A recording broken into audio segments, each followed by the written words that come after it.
Assalamualaikum warahmatullahi wabarakatuh. Kembali bersama MDTA Baitul Arafah Channel dalam acara Laporan Khusus. Assalamualaikum warahmatullahi wabarakatuh. Pemirsa MDTA Baitul Arafah Channel,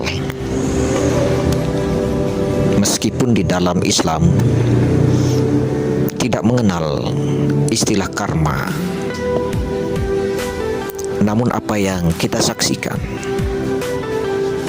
dalam perhelatan Piala Dunia Qatar tahun 2022, negara-negara yang menjadi pelindung promosi LGBT sepertinya menjadi bumerang sendiri buat mereka. Kenapa tidak? Karena memang kita saksikan 4 daripada 5 negara yang secara terang-terangan, yang secara nyata menjadi negara yang membela, yang mempromosikan LGBT dalam perhelatan akbar di negara yang notabene-nya merupakan negara Islam, yaitu Qatar. Tentu saja Qatar tidak membenarkan segala bentuk maksiat, segala sesuatu yang bertentangan dengan norma-norma agama untuk berkembang, untuk diberikan ruang dalam perhelatan akbar FIFA tahun 2022 ini. Qatar sebagai tuan rumah tentu saja memiliki otoritas tinggi untuk menjaga nilai-nilai yang dimiliki oleh negara itu. Nilai-nilai Islam yang memang dipegang teguh oleh negara Qatar.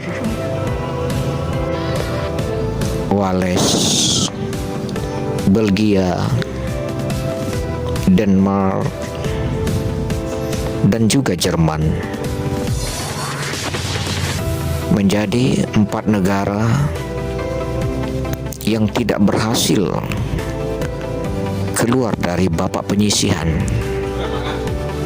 Bahkan Jerman, negara yang diunggulkan untuk mendapatkan trofi Piala Dunia Qatar tahun 2022 ini, harus angkat kaki sebelum perhelatan hidup mati dimulai dalam pertempuran di Piala Dunia Qatar tahun 2022. Babak 16 besar tidak mampu dimasuki oleh Jerman, Wales, Denmark, dan Belgia. Mereka sama-sama harus pulang kampung terlebih dahulu. Apakah ini disebut karma? Jawabannya tentu kepada kita semua. Tinggal kita lihat Inggris yang masih bertahan. Harapan kita tentu saja Inggris bisa merubah komitmennya. Sekurang-kurangnya punya niat untuk menghormati Qatar sebagai negara yang Islam. Karena memang Qatar tuan rumah. Tentu dia punya aturan-aturan yang tidak bisa ditolerin untuk merusak negaranya, untuk merusak rakyatnya, untuk merusak keyakinannya, untuk merusak agama Islam yang dianut oleh seluruh penduduknya. Menghormati negara lain, menghormati keyakinan agama lain, sesuatu yang harus ditanamkan bersama. Bukan egoistisme, bukan kepentingan negara, bukan kepentingan LGBT, tetapi sesungguhnya bukankah sepak bola itu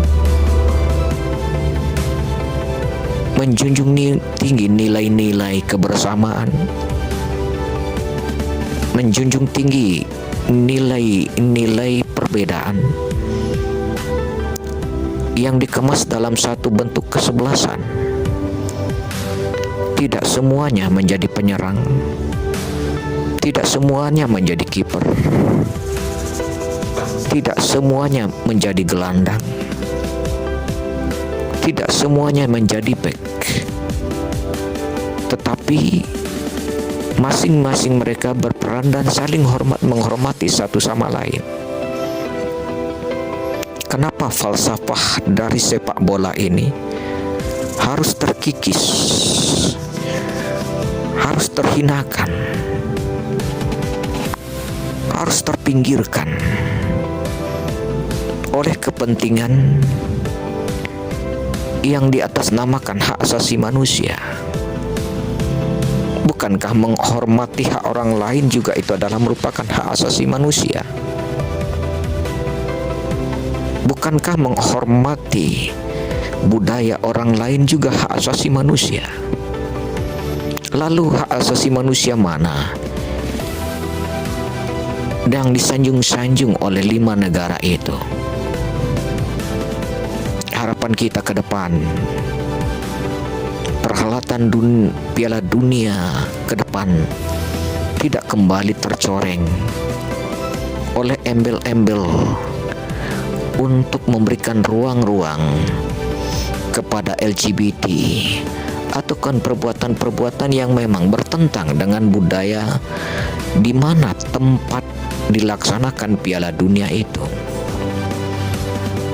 Karena bagaimanapun juga dengan sepak bola ini sesungguhnya dunia ini bisa bersatu. Kita saksikan bagaimana perhelatan Piala Dunia Qatar tahun 2022 ini, dan mungkin Piala Dunia sebelumnya, mampu mempersatukan dalam satu stadion berbagai bangsa, berbagai negara, berbagai suku bangsa bersatu dalam sorakan untuk mendukung kesebelasan masing-masing tanpa timbulnya pergesekan satu sama lain. Bukankah itu suatu filosofi yang indah? Bukankah sesuatu filosofi yang sangat-sangat menyejukkan hati kita? Kenapa harus kita cederai dengan hanya kepentingan segelintir orang, hanya kepentingan segelintir golongan yang disebut dengan LGBT?